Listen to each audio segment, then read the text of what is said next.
For through violence you may murder a murderer, but you can't murder. Through violence you may murder a liar, but you can't establish truth. Through violence you may murder a hater, but you can't murder hate through violence. Darkness cannot put out darkness. Only light can do that.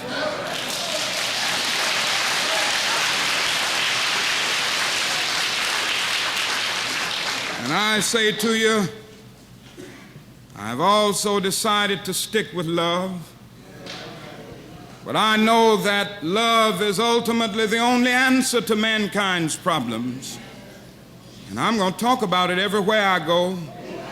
I know it isn't popular to talk about it in some circles today. And I'm not talking about emotional bosh when I talk about love. I'm talking about a strong, demanding love. But I have seen too much hate. I've seen too much hate on the faces of sheriffs in the South. I've seen hate on the faces of too many Klansmen and too many white citizens, counselors in the South, to want to hate myself, because every time I see it, I know that it does something to their faces and their personalities. And I say to myself that hate is too great a burden to bear. I have decided to love.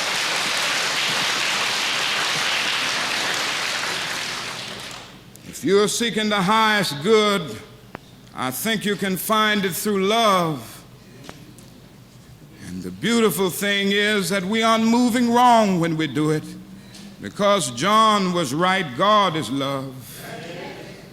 He who hates does not know God, but he who loves has the key that unlocks the door to the meaning of ultimate reality.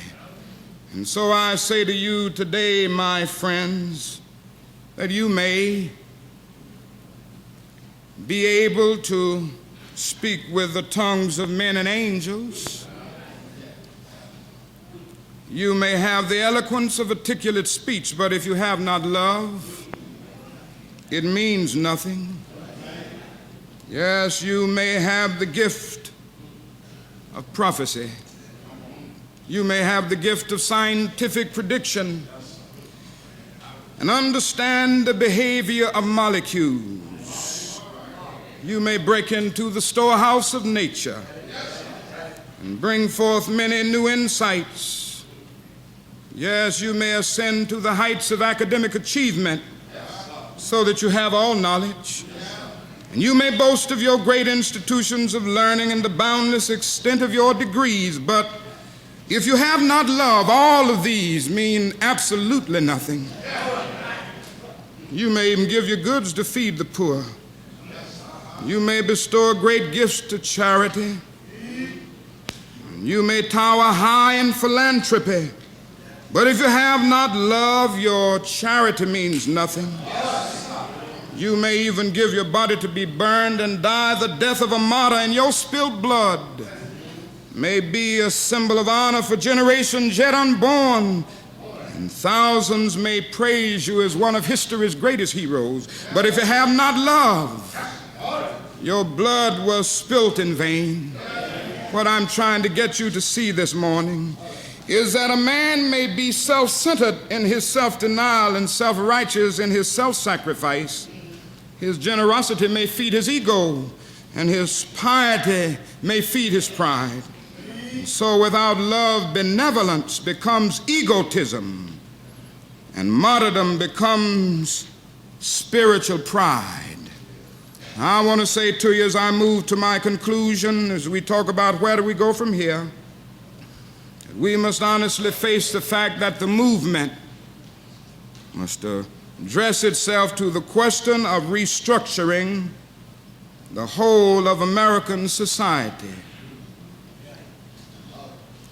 There are 40 million poor people here, and one day we must ask the question, why are there 40 million poor people in America? And when you begin to ask that question, you're raising a question about the economic system, about a broader distribution of wealth. When you ask that question, you begin to question the capitalistic economy. And I'm simply saying that more and more We've got to begin to ask questions about the whole society. We are called upon to help the discouraged beggars in life's marketplace. But one day we must come to see that an edifice which produces beggars needs restructuring. It means that questions must be raised. You see, my friends, when you deal with this, you begin to ask the question, who owns the oil? You begin to ask the question, who owns the iron ore? You begin to ask the question, why is it that people have to pay water bills in a world that's 2/3 water? These are words that must be said. Now, don't think you have me in a bind today. I'm not talking about communism. What I'm talking about is far beyond communism. My inspiration didn't come from Karl Marx. My inspiration didn't come from Engels. My inspiration didn't come from Trotsky. My inspiration didn't come from Lenin. Yes, I read Communist Manifesto and Das Kapital a long time ago. And I saw that maybe Marx didn't follow Hegel enough. He took his dialectics, but he left out his idealism and his spiritualism, and he went over to a German philosopher by the name of Feuerbach and took his materialism and made it into a system that he called dialectical materialism. I have to reject that.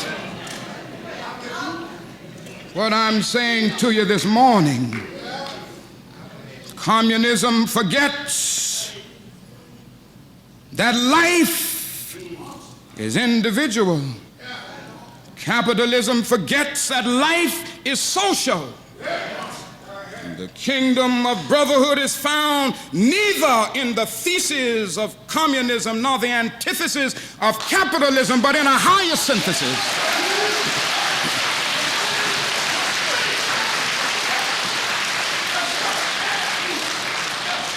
It's found in a higher synthesis that combines the truths of both.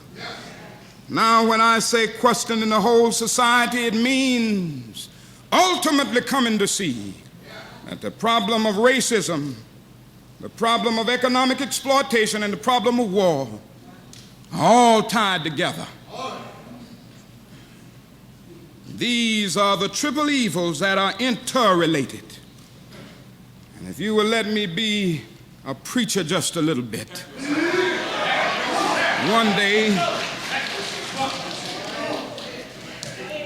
One night a juror came to Jesus, and he wanted to know what he could do to be saved.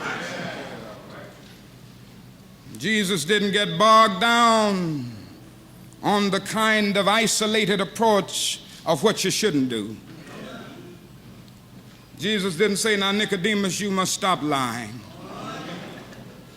He didn't say, Nicodemus, now you must not commit adultery.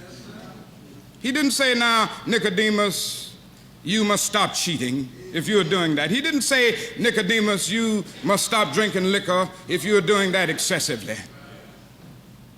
He said something altogether different because Jesus realized something basic. That if a man will lie, he will steal.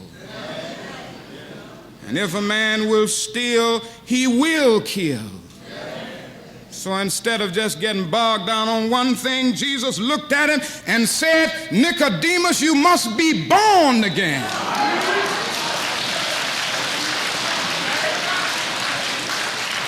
In other words, your whole structure must be changed. A nation that will keep people in slavery for 244 years will thingify them and make them things. And therefore they will exploit them and poor people generally, economically. And a nation that will exploit economically will have to have foreign investments and everything else, and it will have to use its military might to protect them. All of these problems are tied together.